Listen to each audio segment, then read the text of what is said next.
We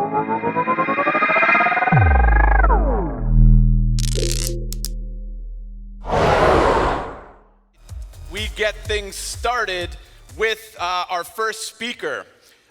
He is with NFT3, the first unified virtual identity network for Web3. He will be speaking about the coming revolution in being human, Web3 decentralized identity, and basic species progress. Please put your hands together for one of the founders of NFT3, Dylan Dudney.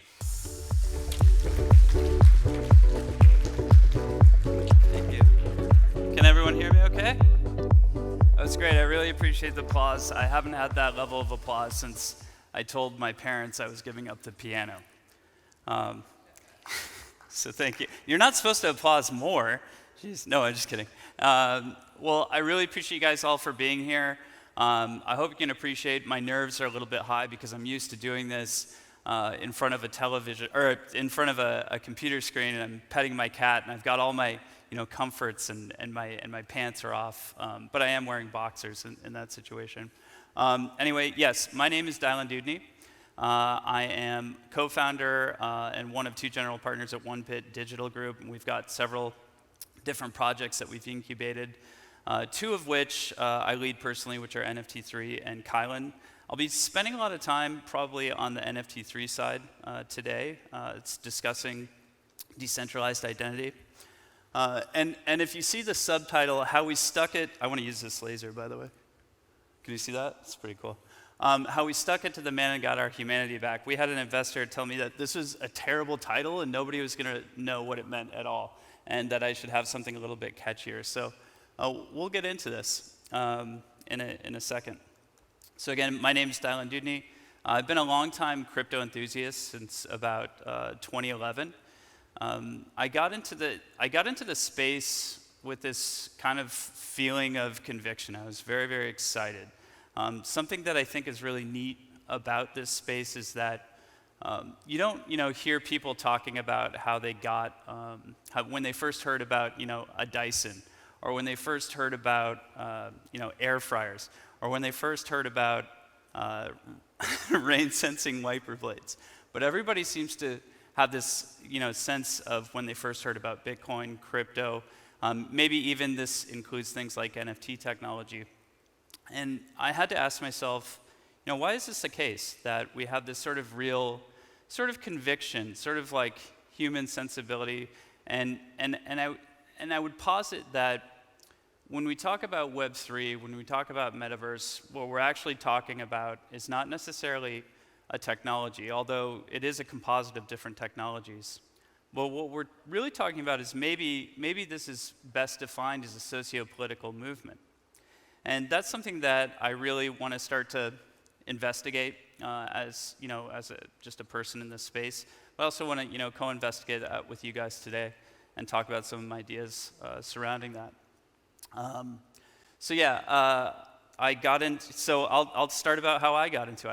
I was 2011, and I was just doing crawling the internet, trying to find the next big thing, because that's just my personality.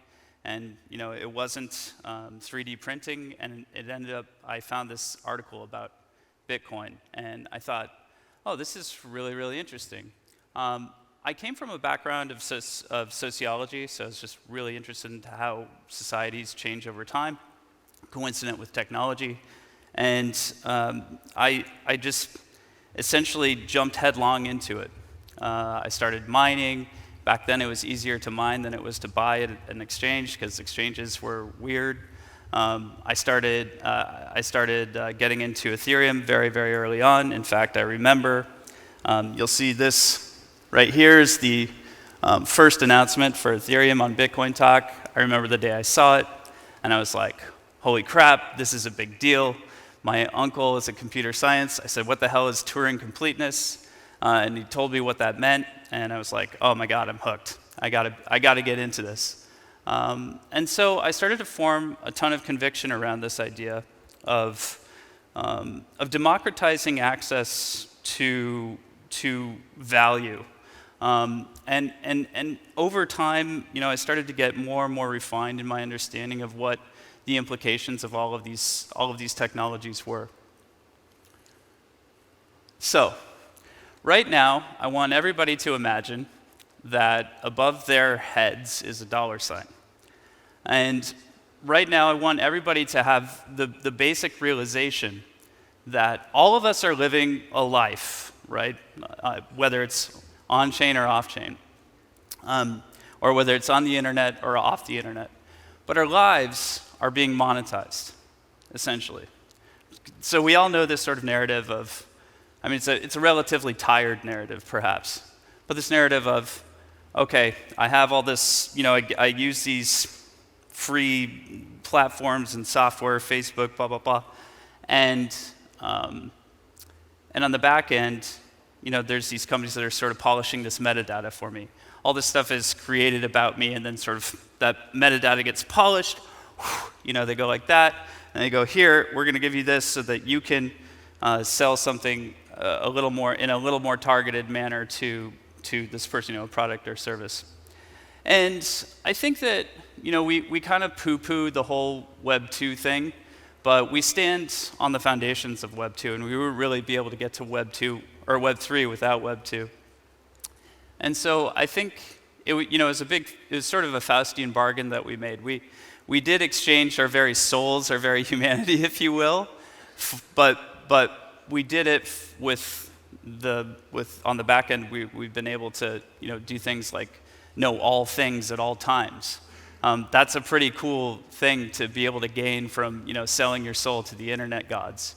However, I think we stand at a juncture where we really need to evolve, and the internet needs to evolve. And we're really fortunate that at this point, the sort of value transfer protocol, if you will, of crypto, DeFi, NFT, metaverse, blah, blah, blah, that's all in place, and we can start to think about what are the next technical infrastructural pieces that we need to develop in order to take ourselves to that next sort of evolutionary level.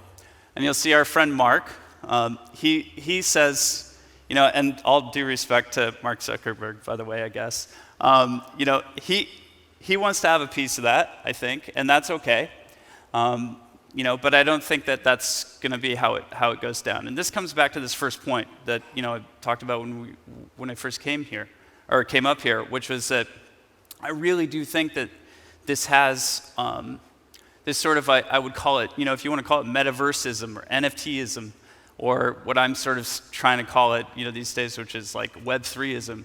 This really has components of what we feel as individuals, as human beings, is a fair and equitable way to organize and order our lives, and a fair and equitable way for us to get value back from the value that we create. And we all have these dollar signs floating above our heads, but right now, these centralized intermediaries are getting the lion's share of it, if not all of it. And again, that's okay. That's sort of what we had to do to get here. But it doesn't have to be that way. And in fact, very optimistically, I think it won't be that way in the future. So give me that. No, we're not going to give you that. And this is just a totally superfluous picture of Vitalik Buterin. You just have to have it in every talk that you give. No, I'm just kidding. No, I was very, very, very inspired by this guy super early on. I was able to meet him before everything blew up for Ethereum, because I was based in Toronto. And I think there are several figures like this in the space that have sort of a philosophical orientation to being involved. Now, I'm just like the rest of you guys. I love, I actually love to speculate. In fact, I would be a liar if I didn't say that when I first got into this, I dreamed of riches and success and all of that stuff and mad gains to some extent. I mean, I would be lying if I didn't say that was sort of part of it. But then, I think the adage that we should hang on to is, come for the speculation, stay for the vision of a fairer world. So yeah, thanks, Vitalik. We often don't understand where exactly we think we know where things are going to go. We have an idea, but we actually have no really great idea of where things will end up. So this is what this graph is about. For example, did I ever think that DeFi was going to be a thing? Well, I mean, we talked about DeFi a lot back in 2017, 2018, 2016 even. But it wasn't actually a thing until we had some other composite technologies develop around it, like stablecoins. Aave and Curve came out, and blah, blah, blah. So you don't really see, these things don't really happen until these other things are in place, is sort of the lesson that I would want to impress upon everyone. So when I talk about basic species progress, what do I mean by that? And how would you define basic species progress? Well, I think basic species progress typically happens hand in hand and synergetically with technological progress.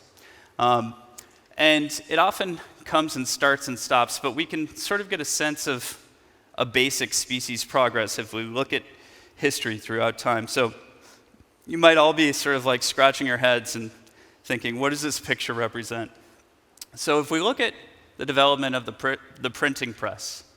Now, it's funny enough, the printing press developed from another composite technology, which was the wine press. Believe it or not, they were taking wine presses and they were putting little, I don't even know what you'd call them, typesets on them, and printing down from the wine press. So, would you ever think that a wine press would have been the arbiter of massive reading across the globe? Probably not. But nevertheless, here you see, and you can actually see that it looks a bit like a wine press if you've ever seen a traditional wine press.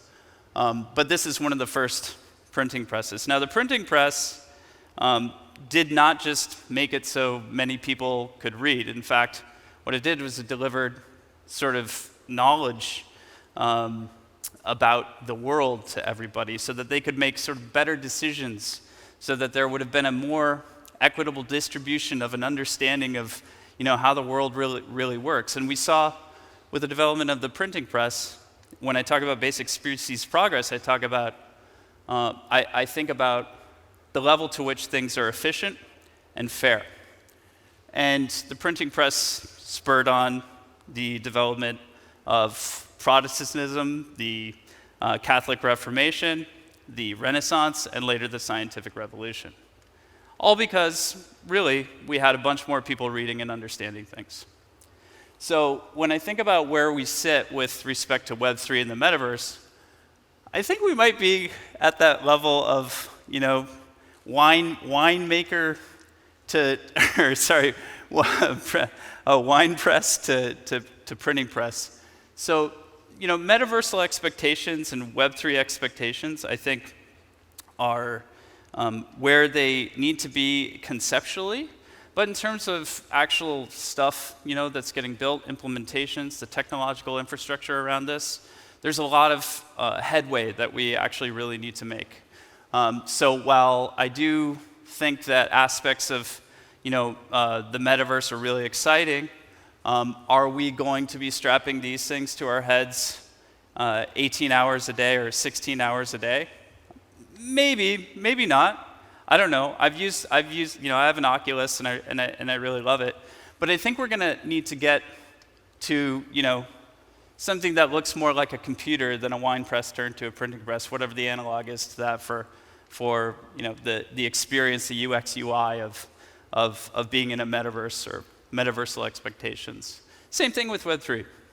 So I think we need to just kind of have hopefully if you leave today, this talk, you have a better understanding of some of the technological infrastructure that we're going to need to develop so that this becomes a thing, so that we get some basic species progress, so that we don't just have more of Web 2 in the guise of Web 3. It's extremely important because because there are some really big problems that Web 2 has brought to humanity, as much as it solved some really cool things too, like being able to talk to anybody, me being broadcast around the world. But arguably, it's led to massive wealth concentration. It's led to issues with how we understand what the nature of truth is, and so on. So I think those problems can be solved potentially if we do it the right way. So I call this a D-data world, and a comprehensive, just like we have decentralized finance, we need to have decentralized data in all its forms. So a comprehensive D-data-oriented Web3 world, it needs validated data feeding above and beyond price feeding for DeFi. So I would call this like an expansive Oracle functionality where you can call and validate multiple types of data to chain. Super important. But it also, the more we have validated data feeding, the more we have a sense of an unbiased source of truth. Second, we need the ability to securely and in a decentralized way compute on that data. So data is easily encrypted, maybe not easily encrypted, but encryptable when it's in transit or when it's idle. But when we compute on that data, when we wrestle with it and work on it, it can often be exposed. And yeah, so shameless plug, Kylan is a project that I work on. But also Ruby and Oasis are both great projects working on this side of things for securely computing on data. We need decentralized data markets, so we need to have these data markets operating within free markets. And to that extent, Ocean Protocol is doing great work, but also it's something that we work on with Kylan too. And then last but not least, we need a unified and decentralized identity standard. So this goes, hand in hand with what is the way that Web3 is going to reference the individual? What is the way that all these dreams that some of us had way back in the day when Ethereum was first getting started of these smart contract automations that we're going to create, erase whole industries? How is that actually going to happen? How is information going to be shared? How is information going to be referenced? How is it all going to be mapped back to individuals or entities without a unified and decentralized identity standard? The answer is it won't. This type of thing is absolutely necessary for Web3 to work. And I think that decentralized identity I think I'm pretty good at understanding where things are going, even though I've been way wrong. But I really do think that decentralized identity is as important, or maybe even in some ways more important, but certainly as important as general blockchain technology itself. And mark my words on that. So I think it'll happen. I hope that our project is part of that, a small part of that happening, but we'll see. So centralized identity, we can just see across the board some of the differences between centralized and decentralized identity. A unified decentralized identity would essentially look like, hey, I have, and I'll go through this in a minute, but essentially it would be your way to walk up to the doorstep of a Web3 life, a Web3 journey. And all of the things that you do, whether it's on-chain or off-chain, can be mapped to you. And I think that that's going to be a very, very key component of what this will look like. So, fortunately, we have this amazing standard that's been developed over the last 5-6 years, a little bit longer when you're talking about verifiable credentials, of decentralized identifiers. So, decentralized identifiers are this really, really great way of organizing unique identifiers. And just to give you the level of importance of this standard, it was just approved by the World Wide Web Consortium, which is the body that approves things like HTTPS. That was in fact the last thing they approved. So this timing is really, really good for us to try to catalyze these new technologies. So NFT3 is utilizing decentralized identifiers, and then also verifiable credentials. So this could be anything. This could be Harvard issues a verifiable credential saying you have a degree, or if Subway sandwiches says you ate 1,000 sandwiches. And we can, and both of these methods, you can cryptographically sign off on these. But it's not enough. And sorry, this is just, if you're curious about VCs, and it's a little bit of technical jargon, but a verifiable claim attestation is just what somebody says about you, or something says about you, and it's mapped to your decentralized identifier. But it's not enough. We don't just need DIDs plus VCs. We need DIDs plus in my estimation, we need some way to support the idea that whoever is behind that decentralized identifier is actually a real person. We have to have some better assurance that they're, or maybe not a guarantee, but at least a better assurance that there's some real entity acting behind it, and they're most likely to be a good actor. And so what we kind of I wouldn't say stumbled upon, but kind of stumbled upon, because I had this really sort of naive idea in the beginning for NFT3, which was that, oh, hey, like NFTs are really unique, and so are people, so let's just mash them together, and maybe we could have NFTs as representative of individuals. And I worked through that idea, and our chief advisor, Evan McMullen, who's founder of Disco.xyz, she was like, actually, Dylan, that's a super terrible idea. Please don't ever do that. It's like the worst idea ever, because you don't want to have personally identifiable information written to an immutable blockchain. Like, that's just bad. But it's also another reason why, alternatives in the field of decentralized identity that we're kind of experiencing, there's a little hype around them, like ENS or even DidENS or projects that use NFTs directly as representative of identity. They have problems because of this reason. But I do think that NFTs have this interesting utility property where we can do reputational accrual as well as staking to NFTs. So we ended up figuring out that through a combination of decentralized identifiers, verifiable credential attestations, NFT utility, including staking our native token ISME, and I came up with that, NFT3 ISME. So I get all the credit for that. I don't know if Shashwat's in the crowd, but team member, you don't get credit for that. I do. Just kidding. Okay. Is it early? Or do I just have a weird sense of humor, or am I just like North American? Because I don't know. Maybe it doesn't work in Europe. but anyway, okay. I'm not as funny as I think I am. Okay, so we need, double fuck yeah, DIDs plus VCs plus NFT utility and reputation accrual over time. This is really neat, because what we can think about doing when we start to think about the idea of reputation accrual over time is we can start to get this really interesting solution of a basic computer science problem, which is how can we solve the problem? Anything a human can do, a bot can do, right? That problem of realness is at the heart of some of the issues of Web 2 to Web 3, right? At the heart of some of the inefficiencies that we see in the advertising models of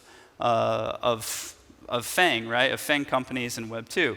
So if we can get to this level of understanding realness, that would be amazing, right? And I think we can do it because we can start to think about mapping all these different features, whether they're on-chain information or off-chain information, to these decentralized identifiers.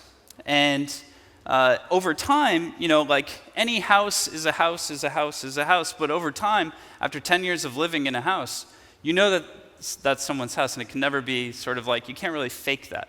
So I think it'll be increasingly more and more difficult, the same way that you build information on a blockchain over time, or the same way that you build the blockchain over time, would be similar to the same way that you build all these different indicators and parameters about someone's identity over time. And so that reputational accrual is extremely, extremely important and interesting, and could help us solve a basic computer science problem. So yeah, we can't do it alone. You know, we can't just have DIDs. We can't just have verifiable credentials. We can't just have an NFT as representative of our identity because we own a CryptoPunk. And we can't just have VNS. We need to combine all of these things to start to build a picture of, although I do think that DIDs are sort of this foundational technical infrastructure that will change things, we do need to combine all of these things to start to map to a really, really secure sense of what our Web3 identities could and will be. Now, you may all be asking yourselves at this point, you know, or maybe not, I don't know, why would I do that in the first place? Why would I create a DID? What is my motivation? Why the heck would I care? Well, there are a lot of really interesting, extremely interesting use cases and implications of utilizing Web3 identity or decentralized identity. And I'm going to go through some of them. And we talked a little bit about off-chain and on-chain attestations. So we could say, hey, you know, Subway sandwiches, you ate 1,000 sandwiches. That's really cool. We can do an off-chain attestation of that. But maybe that has some meaning in some interesting way to either a platform, another adjacent project. There's the impulse for us to want to be known and for platforms and projects and DAOs and DEXs to want to know about us. It doesn't go away when we transition to Web 2 to Web 3. In some ways, it may even intensify. So we need a method by which the locus of that information sharing and data sharing exists, and it can't be through a centralized intermediary as it was with Web 2. It has to be with an individual. And the only way to do that is with some sort of unique identifier. Something that a lot of people don't know right now is that one really interesting business model that exists already, it's operational right now, is that your genomic data is being bought, sold, and traded. If you ever were on 23andMe or Ancestry.com and you did the swab, on the back end of it, they're making massive amounts of money off of letting researchers access the genomic information. Now, I've done a little bit of research on this, and the total lifetime value of individuals' genomic information sits somewhere between $2,000 and $20,000, depending on your genome, because some genomes are more expensive than others. But imagine if you were able to not pay other people for the opportunity to understand your genome, but be paid for the opportunity for people to understand your genome. That is one really, really interesting implication and use case of this. And the thing that I love about this particular use case is that it doesn't matter if you're in Botswana or if you're in Shibanek. Did I say that right? It's a silent H. I always think of it as like a secret. It's like Shibanek. Anyway, so the Croatians got that for some reason. But I think it's really interesting because whether you're in Shibanek or Botswana or Toronto, where I'm from, as a human, you have a basic human value, right? That you could potentially buy and sell. Travelable KYC, I call this Travelable KYC. You could just KYC less once or less. So we can do a KYC attestation on chain, and it's mapped to your DID, and all of a sudden you don't have to KYC every time you're part of a Launchpad or getting into a centralized exchange. You can just travel that KYC. And there's another implication here too with KYC is you never have to actually expose your personally identifiable information. Or you could do sort of interesting permutations of KYC where we're not necessarily KYCing, we're just sort of getting an extra measure of realness mapped to the DID. We can do reputational scoring or credit scoring for DeFi. Under collateralized real loan arrangements are still under discovery in DeFi. We don't yet have a good way of doing that. And it's like, dude, if I needed the money, or if I already had the money, I wouldn't need it, right? So we actually have to figure out a way to do under collateralized loan arrangements. And I think we can start to get closer and closer to 100. So it may start out at 150, 149. We get better reputational or credit scoring. We can assess credit risk and worthiness through a variety of means, spit out a score. and then you would be able to get some sort of benefit because you'd be able to get better terms on a loan arrangement. And then obviously the basic computer science problem of spoofing and humanity proving. When it comes to metaverses, I think what we need to understand when it comes to NFTs and metaverses, there is sort of like a metaversal limit that we have right now. So this idea of interoperable NFTs between metaverses, I think is a little bit off, because you can't really play chess on a Go board. So these different platforms have different rules. But the beautiful thing about Web3 identity and decentralized identities, this could be the way that we could sort of tie it all together. So our lead investor, Animoca Brands, that's what they were most interested in. They were like, well, we want to know what somebody in Metaverse 2 is doing in Metaverse 1. That's important information to be able to share and important information for them to know. So this, in fact, could be the real connection that happens between metaverses. And I think that that's really, really cool. We can map to DIDs from multiple metaverses. So we're back to here, basic species progress. This is where we're at. And I think that we need to be real about it, but hopeful and encouraged. My time's up, but I'm just going to go a little bit longer and say we are only getting started. I love this quote because that's how I felt when everybody asked me what the hell Bitcoin was in 2011. And I'm like, dude, you have to know about it. It's really amazing. And they're like, I don't even care what that is. We're only getting started. If you know you're right, you just have to have enough stamina to last until the rest of the world catches up. So given that we just had a really bad bear market, maybe, or the market doesn't seem great, I think have some stamina. If you know you're right, then just have the conviction. And I trust me, the world will catch up to you. And when it comes to decentralized identity in Web3, I know I'm right. So that's it. And I really thank you guys for your time. I'll leave you with this kind of thing, because we're at the end. And yeah, thank you guys so much. I really appreciate the time to talk to you. Yeah.